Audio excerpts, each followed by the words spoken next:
नमस्कार, जय हिंद। सभी डिफेंस पेंशनर्स का मैं एक बार फिर स्वागत करता हूं। एक सर्कुलर है पीसीडीए पेंशन प्रयागराज का, जिसका नंबर है 568।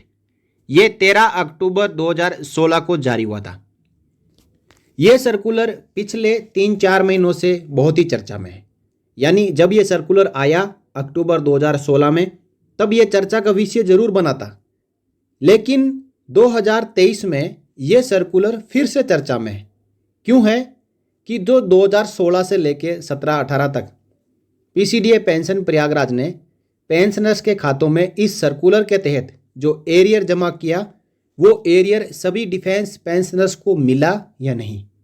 लेकिन ये 568 सर्कुलर जारी क्यों किया गया था, इसके बारे में आज हम इस वीडियो में कंप्लीटली समझेंगे। और क्या आपको भी लागू है वो भी जानेंगे।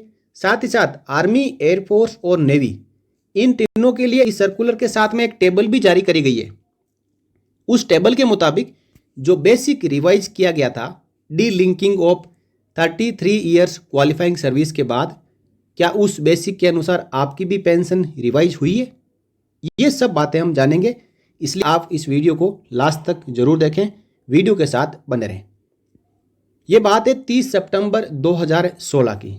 30 सितंबर को रक्षा मंत्रालय के department of ex serviceman welfare की ओर से एक लेटर जारी किया जाता है, और उस लेटर के मुताबिक D linking of qualifying service of 33 years for revised pension, circular number 568 का एरियर और रिवाइज पेंशन उन्हीं को लागू है जो 31 दिसंबर 2005 तक रिटायरमेंट आ चुके थे और उनकी pension fixation 33 years qualifying service के मुताबिक प्रोरेटा बेसिस पे फिक्स हुई थी। उनकी पेंशन 1 जनवरी 2006 से गारंटेड यानी सर्विस पेंशनर को 50% और फैमिली पेंशनर को 30% कर दिया गया है। Enhance rate of family pension 50% है। तो जितने भी प्री 2006 पेंशनर्स हैं, उन सब को 1 जनवरी 2006 से सर्कुलर नंबर 568 का एरियर लागू है और पेंशन रिवीजन भी लागू है। 30 सितंबर 2016 को भारत सरकार ने यह निर्णय लिया कि अब चाहे कितनी भी सर्विस हो, कितनी भी सर्विस में रिटायर आया हो, चाहे सिपाही हो, नायक हो, हवलदार हो, नायब सूबेदार हो या सूबेदार मेजर तक, ऑफिसर्स तक, तो उनकी जो पेंशन है वो गारंटेड पेंशन 50% दी जाएगी।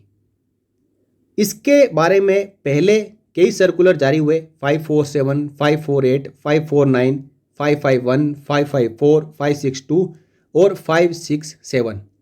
फाइनल सर्कुलर जारी हुआ 568, जो कि सर्कुलर आप अपनी स्क्रीन पर देख पा रहे हो। इसी सर्कुलर में लिखा हुआ है कि 30 सितंबर 2016 को government of India, ministry of defence ने एक लेटर जारी किया था। उस लेटर के अनुसार 30 सितंबर 2016 से पहले the minimum guaranteed pension was revised with effect from 1 January 2006 as per government of India, ministry of defence letter dated 11 November 2008। यानी 1 जनवरी 2006 से जो मिनिमम गारंटेड पेंशन है वो 11 नवंबर 2008 के लेटर के मुताबिक जारी करी गई थी, और ये पीसीडीए के सर्कुलर नंबर 397 18 नवंबर 2008 के अनुसार सर्कुलेट की गई थी। इसके बाद 547 सर्कुलर जारी हुआ था, 548 जारी हुआ था। The minimum guaranteed pension of ordinary family pension was revised vide this office circular number 397 date 18 November 2008। साथ ही साथ consequent upon the issue of above government letter dated 30 September 2016, the consolidated revised pension, ordinary family pension of all pre-2006 armed forces pensioners / family pensioners with effect from 1st January 2006 shall not be less than 50% and 30% respectively of the minimum of the pay in the pay band plus grade pay corresponding to the pre-revised scale from which the pensioner had retired, discharged, invalided out or died, including military service pay and ex group pay if any, without pro rata reduction of pension even if they had rendered qualifying service of less than 33 year at the time of retirement. इस paragraph में पूरी बात वही कही गई है जो मैंने आपको अभी तक बताई, यानी सर्विस पेंशनर को 50% और फैमिली पेंशनर को 30% मिनिमम गारंटेड पेंशन दी जाएगी 1 जनवरी 2006 से, चाहे उसकी सर्विस कितनी भी हो। यदि पेंशनेबल सर्विस करने के बाद रिटायरमेंट लिया है या इनवैलिडेट आउट हुआ है या फिर डाइड हुआ है, डेथ हुई है सर्विस के दौरान, उन सब को इस सर्कुलर के मुताबिक 1 जनवरी 2006 से मिनिमम 50% और पेंशनर्स फैमिली पेंशनर्स को 30% गारंटेड पेंशन दी जाएगी। अब ये सर्कुलर जारी होने से पहले कोई पेंशनर रिटायरमेंट आए हैं और उनको 33 ईयर्स क्वालिफाइंग सर्विस के मुताबिक पेंशन मिली है, उनको तो अच्छी बात है। यदि किसी की सर्विस 33 साल से कम थी तो उनकी जो प्रोरेटा बेसिस के ऊपर पेंशन भी डिक्रीज की गई थी, तो उनकी पेंशन का रिवीजन इस सर्कुलर के मुताबिक होना था या होना है। तो 1 जनवरी 2006 से ये पेंशन गारंटेड पेंशन मिलनी है, इसका एरियर भी बनना है। तो जिनके खातों में आ चुका है अच्छी बात है, और जिनको लागू था उनके खातों में नहीं आया है तो आगे टेबल से समझ लें और अपने पीसीडीए को अपना केस टेकअप कर दें। तो अब मैं आपको टेबल दिखाऊंगा आर्मी, एयरफोर्स और नेवी तीनों की, कि आपकी पेंशन 1 जनवरी 2006 से कितनी हो जानी चाहिए थी और उसका एरियर आपको मिला या नहीं। देखिए, सबसे पहली जो टेबल है वो है आर्मी के रिटायर्ड सर्विस पेंशनर और ऑर्डिनरी फैमिली पेंशनर्स के लिए 1 जनवरी 2006 से ये पेंशन और एरियर लागू है। इसमें एक्स ग्रुप, वाई ग्रुप और जेड ग्रुप तीनों की टेबल दी गई है। यदि कोई एक्स ग्रुप का सिपाही जिसको delinking of 33 years qualifying service की पेंशन लागू है तो उसकी मिनिमम जो पेंशन फिटमेंट टेबल के अनुसार की गई थी वो 12,240 रुपये की थी। इसी प्रकार नाइक की 12,850, हवलदार की 13,920, नायब सूबेदार की 18,340, सूबेदार की 20,560, सूबेदार मेजर की 21,690 और ऑनर लेफ्टिनेंट की 30,930 और ऑनर कैप्टन की 32,290। ये 1 जनवरी 2006 से लागू है। इसी प्रकार अब जो सर्विस पेंशन है वो है 6,120 रुपये और नाइक की 6,425, हवलदार की 6,960, नायब सूबेदार की 9,170, सूबेदार की 10,280, सूबेदार मेजर की 10,845, ऑनरी लेफ्टिनेंट की 15,465 और ऑनरी कैप्टन की 16,145। यानी जो फिटमेंट टेबल के मुताबिक जो बेसिक है वो यहाँ पे लिया गया है और उसका 50% सर्विस पेंशन यहाँ पे बताया गया है। तो जो रिवाइज पीपीओ जारी होना था वो इस सर्विस पेंशन के मुताबिक जारी होना था और इसी के मुताबिक एरियर कैलकुलेट होना था। इसके बाद जो भी पेंशन रिवाइज हुई है, चाहे पे कमीशन की है, चाहे OROP 1 की है, चाहे OROP 2 की है, आगे जो भी हो रही है, तो उसके मुताबिक पेंशन का रिवीजन भी इस बेसिक पेंशन के अनुसार होना है। अब इन्हांस रेट ऑफ जो ऑर्डिनरी फैमिली पेंशन है वो पता ही है सर्विस पेंशन के बराबर ही मिलती है, तो जो सेम यहाँ पे सर्विस पेंशन है वही enhance rate of family pension यानी 7 साल तक 50% यहाँ पे मिलेगी।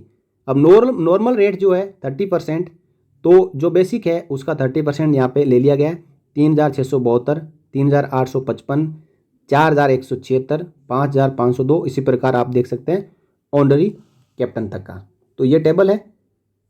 इस टेबल के मुताबिक ग्रुप एक्स के जितने भी पेंशनर्स थे सिपाही से लेके ऑनरी कैप्टन तक, उनकी सर्विस पेंशन इस कॉलम के अनुसार और फैमिली पेंशन जिसमें इन्हांस रेट और नॉर्मल रेट दोनों यहाँ पे दी हुई है।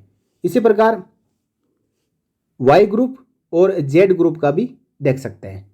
अब यहाँ पे ऑनरी कैप्टन और लेफ्टिनेंट के लिए कोई ग्रुप नहीं रखा हुआ है, इनके लिए स्टैंडर्ड यहाँ पे एक साथ ही बता दी गई है, इसलिए यहाँ पे ग्रुप वाइज कोई डिटेल अवेलेबल नहीं है।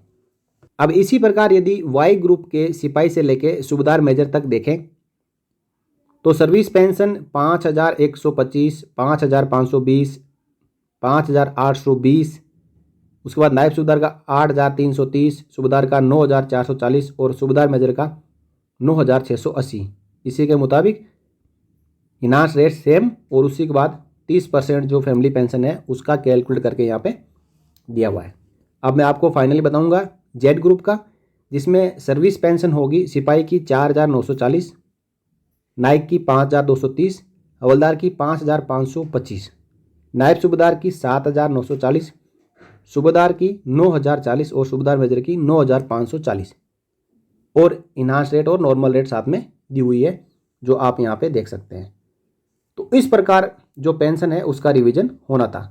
अब ये टेबल है आर्मी की, इसी प्रकार एयरफोर्स की टेबल भी है जिसमें डाटा दिया हुआ है, और नेवी की भी टेबल यहाँ पे दी गई है।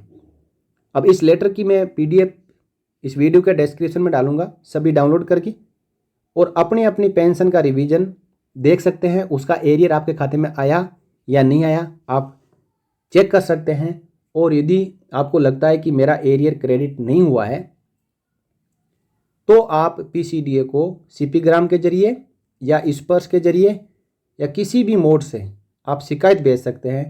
आपको पता नहीं चल रहा है कि आपका एरियर आया नहीं आया, तो PCDA यदि आपका एरियर रिलीज हो भी चुका है तो भी आपको बता देगा, और नहीं भी रिलीज हुआ है तो आपके एरियर के अगेंस्ट कार्रवाई करके आपका एरियर कितना बन रहा है और आपकी पेंशन कितनी रिवाइज होके होनी है वो पूरी टेबल बना के आपके खाते में डाल देगा। तो ये थी जानकारी कि जो सर्कुलर 568 है वो क्या चीज़ है और उसका एरियर क्यों बनता है, पेंशन कितनी रिवाइज होनी थी, वो सब जानकारी इस वीडियो के जरिए मैंने आपको दी। तो मैं आशा करता हूं कि सर्कुलर नंबर 568 की पूरी जानकारी जो मैंने आपको दी है वो आपको समझ में आ गई। वीडियो अच्छा लगा वीडियो को लाइक कर सकते हैं, शेयर कर सकते हैं, ताकि जो दूसरे साथी हैं वो भी जान सके कि 568 में ऐसा क्या है और मुझे लागू था या नहीं। बने रहिए चैनल के साथ, अगले वीडियो में फिर मिलेंगे। तब तक के लिए जय हिंद, जय Bharat, Vande Mataram. For more updates, subscribe to our channel and enjoy watching the videos.